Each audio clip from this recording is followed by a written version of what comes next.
I, 28F, have been estranged from my parents for almost 7 years now. I cut ties with them after my grandpa passed away and my mother decided to let my stepdad take over the local bookstore that they ran. My father passed away when I was 3 years old from a sudden heart attack. Nobody had seen it coming and everyone was left in shock when it happened. My father's parents cut ties with my mom soon after his demise and she never saw them again. My grandparents took my mother and me in, and we lived with them for the first couple of years after my father's passing. She had been a stay-at-home mom ever since she gave birth to me, so it had been difficult for her to find a job. Even when she did find one, it was a low-paying position and she had to work twice as hard to earn the same commission and bring home sufficient income. She could have run the bookstore with her parents but she believed that it wouldn't have a great payout in the long run and was more of a hobby than an actual job. Anyway, she worked as a saleswoman for a stationery company, and in a couple of years, she had saved enough to get a place of her own. So when I was around 6 or maybe 7 years old, we moved out of my grandparents' house and into a place of our own. Up until then, it was just me and my mother because she was too focused on her work to divert her energy anywhere else. Besides, she still loved my dad way too much, and I would often catch her looking at photos of him and crying. But after we got a place of our own, she started dating other people. I'll admit it, I was a little upset about it at first, because I thought that she was going to start putting me second. I don't know why I felt that way, maybe it was just a gut feeling, but I just felt like something bad was going to happen if she started dating other men. I used to think these things but I never let it affect my behavior and I was always nice to her boyfriends. I also didn't let my mother ever suspect that I felt a little weird about the number of boyfriends she would bring home. I'm a progressive woman myself and I have had my share of flings and casual relationships. But I also think that if I had a child, I would probably think twice before bringing everybody home. I don't know why it never occurred to my mother, all I knew was that every other week, there would be a different guy. I don't know exactly what she was trying to do, but I didn't have a good feeling about it. I stayed quiet about it because I didn't want to make my mother feel bad. She had worked really hard and she had grieved enough. And also, I was just a kid so I didn't know how to express myself accurately without sounding like an idiot. So I just never said anything because I was scared of hurting my mom's feelings. Then, when I was around 12 years old, she started dating Steven and initially, he seemed like a nice guy. He came over a couple of times and we got along well. I was nice to me, he was nice to me and that was it. I expected, just like other relationships, this would probably also not last for more than a couple of weeks and it would fizzle out soon enough. But surprisingly, months passed and they continued to see each other. He would come over more often once they started getting serious and occasionally, he would even have dinner and spend the night at our place. Naturally, I started interacting with him a little more. I realized that he was quite different from the guy that my mother used to date before. I liked the others, he also seemed serious about my mother. I liked that about him, but I also got a very strange vibe from him. After meeting him, my mother started changing certain things about herself, and I was pretty sure that it was for his sake. He had a very dominating and assertive kind of personality and it's not necessarily a bad thing. But for some reason, my mother was a little too submissive and I had picked up on her weird behavior around him. Whenever he would come over, she would turn into a different person altogether, and it felt like I didn't even know who I was talking to. She would try her best to agree with him on everything and it honestly felt like I was watching a smitten teenager trying to impress the senior at high school. It was weird and any time I would be around them, I would feel like I was intruding on something very personal, even if they were just sitting around and doing nothing. I had never seen my mother that way, even with the other guys that she had dated before this. She seemed to like them, sure, but she never put in a real effort to change herself and make herself more likable or whatever. But she did that with Steven and I didn't feel good about it. But again, I was just a kid at the time and even though I had sensed that something was off, I couldn't exactly bring it up and talk to her about it. She was my mother, and there were certain things that I couldn't talk to her about, simply because they were inappropriate for a 12-year-old to say. So, once again, I chose to not say anything about it and kept my mouth shut. Even when my grandparents would come around, I would never bring up her strange behavior around her new boyfriend. They did ask me a couple of times about how they were getting along and if I liked him or not, and I always gave them answers that I knew my mother would approve of. After dating, for about a year, Steven moved in with us, and that's when things really started changing around the house. For instance, he changed all the decorations around our house and made them more gender neutral, as he himself put it. Now, it would have made sense if all the decorations in our house were pink, frilly, and feminine. But that was not the case, it was already pretty neutral, in my opinion. We had done up our place, pretty normally, like everyone else. But for some reason, that seemed to be very hyper-feminine to him, and he came along and changed everything about our house and made it all hyper-masculine instead. By the time we were done redecorating our house, it literally looked like a bachelor pad. He was quite impressed with it and said that it finally reminded him of home. I don't understand how that was a good thing because, before that, he used to live with a bunch of roommates who were younger than him. I wanted to complain about it, but I didn't because my mother told me not to. And my room had remained untouched, so it was okay. But then slowly, he started changing other things as well. He got my mother to stop eating meat because he had somewhere it was not good for the body and he didn't want my mother to gain weight and become unhealthy in the future. So both of them switched to being vegetarian and they tried to get me to switch as well. Thankfully, I was actually at school and I told him that I needed the protein to keep up. So they didn't force me much. I wouldn't say that was a bad change, but my mother had been the biggest fan of hamburgers and all things meaty before she met Steven, so it was a huge sacrifice that she was making. He also forced her to go off of sugar, and that made her immensely cranky, which is not good for me because she would never get mad at him, but would snap at me for the smallest things. There were also a lot of other healthy lifestyle changes that he incorporated into their life, but honestly, it was all just random stuff that he would read on the internet and make everyone paranoid about it by building it up in his own head. He was a really weird man, but my mom seemed to like him. And as long as he was happy, I didn't want to say anything about it. Besides, it was not like he was forcing me to do anything, so I was cool with it. Then they got married, and a couple of months after their marriage, my mother announced that she was planning to quit her job because she was pregnant again. I thought that was great news and I was excited about having a little sibling, but at the same time, I didn't think that quitting her job would be the best move. The kind of control that Steven seemed to have on her was really suspicious, and even though nothing bad had come out of it yet, I didn't think it was safe for my mother to just quit her job and completely rely on her husband. I tried to convince her several times not to quit her job, but she told me that it was none of my business and that since I was a child, I should stick to doing things that kids do and not poke my nose where it doesn't belong. So after a while, I stopped trying to talk to her about these things and decided that she was a grown woman and she knew what was best for her, so she could do whatever she wanted to. I was also sick of her telling me to stay out of things that didn't concern me, because I don't think she realized that the things that she did definitely concerned me because I was a part of the family as well. I was probably 15 or maybe 16 at the time, so it wasn't exactly as if I was a kid either. Anyway, I decided to stay out of it and mind my own business. But unfortunately, my mother lost the baby around 3 months into the pregnancy. It was devastating for her, and as a family, we took it hard. She was in her late 30s at the time, so the doctors said that the complications had happened because of her advanced age. Steven was extremely disappointed, and there was a phase in their marriage, after my mother lost her baby, where two of them were sleeping in different rooms, and were barely even speaking to each other. It was really sad because my mother was already going through something really upsetting, and to add to that, the one person that she should have been able to count on wasn't even talking to her. Apparently, he had told her that he needed some space to get his head on straight and process everything. So for a few months, they were basically just flatmates because they barely even talked about anything that didn't qualify as a household emergency. They would just discuss bills and groceries, and that's about it. During that time, my mother really opened up to me and it helped me reconnect with her, which is what made everything much worse when she finally forced me to cut her off. When Steven wasn't speaking to her, she had reached out to me and my grandparents, and we were the ones who were there for her. My grandmother has also fallen sick around the time that my mother lost her baby, and that was also probably part of the reason that she had started reconnecting with us. A couple of months later, my grandmother passed away, and a few weeks after the funeral, Steven started putting in an effort into making my mom feel better again. So they started rebuilding their relationship, but I had already lost faith in the guy. I started disliking him because he had really lost my respect when he started giving my mother the cold shoulder after she lost the baby. I thought that it was a really low thing to do, and after that, I didn't ever consider trying to fix our relationship either. During the time that he was ignoring my mother, he also started giving me the cold shoulder. And he and I had even less to talk about than he did with my mother, so we were practically not even on speaking terms at the time. But anyway, after my grandmother's passing, he started trying to fix his relationship with my mother, but by then, I had already made up my mind about him, and I knew that I didn't like him and I did not trust him. About a year after that, I left for college, and Steven and my mother had started marriage counseling by that time, and they were doing great. On the weekends, I would try to visit them and would divide my time between my mother and my grandpa.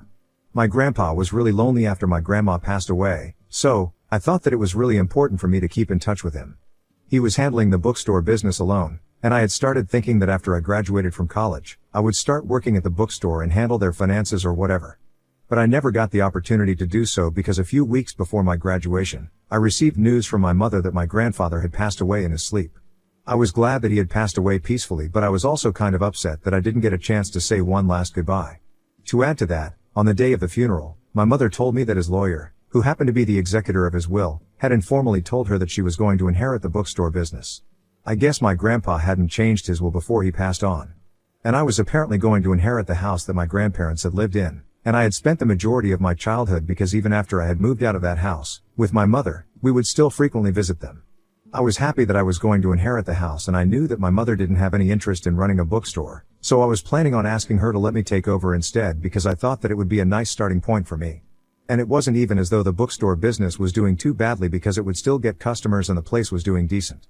A couple of weeks after the funeral, after the will had been read out, I decided to speak to my mother about it, but instead, she told me that she had already spoken to Stephen, and he had said that he was going to take over instead. I thought that was majorly unfair because even though, legally, my grandpa had left the bookstore to her, I still felt like she should have allowed me to run the business. I tried to tell her that I had a special bond with my grandparents, and when my grandpa was alone after grandma had passed away, I had been helping him run the bookstore anyway. So I knew the finances, and I felt like it would have been fair for me to at least be a 50-50 partner in the business with Stephen if that's really what my mother wanted. But she was very stubborn and told me that she had already promised Stephen that she was going to let him take over the business, and he was going to turn it into a franchise and take it to new heights, so I needed to stay out of his way. Truth be told, I didn't think that Stephen had it in him.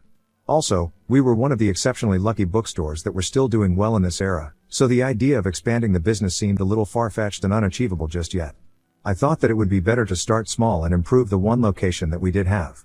We had a lot of arguments about this, but a couple of days later, my mother told me that her decision was final and no amount of arguing was going to change her mind. So I needed to give up because apparently, I was getting on her last nerve. She told me that she knew her own parents and they would want the same thing that Stephen wanted, so I needed to stay out of this because apparently, I didn't know the situation as well as she did. She told me that Stephen had already been having a hard time at his workplace, and had been thinking about quitting for quite some time. Now he finally had the opportunity to do it with something to fall back on, and she told me that I was not going to take it away from him. She told me to drop all ideas of trying to take away the business from him, and if I couldn't do that, I could just leave them alone since I was already a grown-up and I could handle life on my own. That was a really nasty thing to say to me, especially to defend Stephen. My mother and I got into a really bad fight, and since that day, we hadn't spoken. I left the house that day, and after I graduated, I never heard from her or texted her ever again. She had made it very clear that either I would be okay with Stephen running the bookstore business or I could leave, so I had chosen to leave and I was sticking to it. 7 years have passed since then, and a lot of things have changed. I graduated, moved into my own apartment, and got my first job. I also started seeing my boyfriend, Dean, a couple of years ago. Life has been good and I don't mind the way things turned out. Of course, I would really miss my mother occasionally, but then I would remember what she said to me the day that I left and I would stop thinking about her. I would like to say that I had forgotten about my mom completely and I had healed from everything, but that's not really the way it turned out. I didn't mind the fact that she wasn't speaking to me, but I couldn't help but feel like she was choosing Stephen over me. Deep down, I had always known that if it came down to it, she would always pick Stephen over me. I guess I had just hoped that I would be wrong. And when I wasn't, that shattered any illusions about my mother and effectively ended our relationship. I didn't even have my grandparents around anymore, so I had no reason to keep in touch with her. 7 years passed with zero news of her or how she was doing, since now I live in a different part of the city and we didn't have overlapping circles anyway. And I had already told my relatives that I didn't want to hear anything about her. I just wasn't interested because it would only hurt me. So to sum it up, I didn't know a thing about anything that my mother had been up to in the past 7 years ever since I cut her off. But then, a couple of weeks ago, I finally heard from one of my cousins that my mother had been asking around for my phone number and address as she wanted to know if it was okay if she told my mother where I was living so she could come to visit me. I found it a little odd, but then again, I had changed numbers after I left and I had blocked her on all forms of social media. So this was the only way that she could get to me. After some deliberation, I told my cousin that I was okay with it. Because to be honest, I really wanted to know what it was that my mother wanted to speak to me about after so long. So I told her to go ahead and give her my address. A day after that, she visited me, and she came to me alone. I was a little surprised to see that Stephen hadn't accompanied her, but then again, we had never been that close, so it wasn't crazy. My mother and I had a tearful reconciliation, and after that, we got to talking. I told her all about my life and I introduced her to Dean as well. She kept asking me about my job and how I was doing financially, which I thought was a little weird, but I didn't think much of it because it was natural for a mother to want to know how her kid was doing. The only thing that felt a bit off about it was the fact that we hadn't been in touch for almost 7 years and all she wanted to know was about how well I was getting paid at my job. She probably could tell that I wasn't struggling because I had a nice lifestyle, which was reflected in the way I had done up my home. So in spite of that, when she kept asking me subtle questions, I started to think that maybe there was something going on and maybe she had ulterior motives to come visit me. And after a while, she finally dropped the bomb on me, and let go of any pretense that she had come over to fix things with me. She told me that she was glad to hear that I was doing great money-wise because she really needed my help. She told me that the bookstore business wasn't doing too well and Stephen was struggling to keep the business afloat. His great ideas of expanding and becoming a franchise hadn't really worked out for him. Because now, he had multiple locations, but none of them were selling, and he had also taken a bunch of money from friends and family, which he now had to return. He had also put all their money into the business, but there were no returns. So they were struggling to even be able to pay their own bills. They couldn't even imagine what would happen if their friends and family started asking them to return the money that they had borrowed.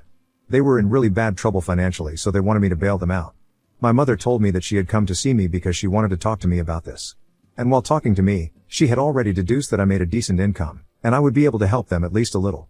As if that wasn't embarrassing enough, she then proceeded to point at my boyfriend and said that since he was going to become a part of the family anyway, even Dean could contribute and help them keep the family business. I don't know why my mother thought that I was going to help her out like that, but the second that I realized that she had come here only for help and not to apologize, I decided to tell her that she could leave because I wasn't interested. Just to be clear, had he come to me with the intention of actually fixing things between us, and making up for all the time that we had lost, maybe I would have even considered helping her out.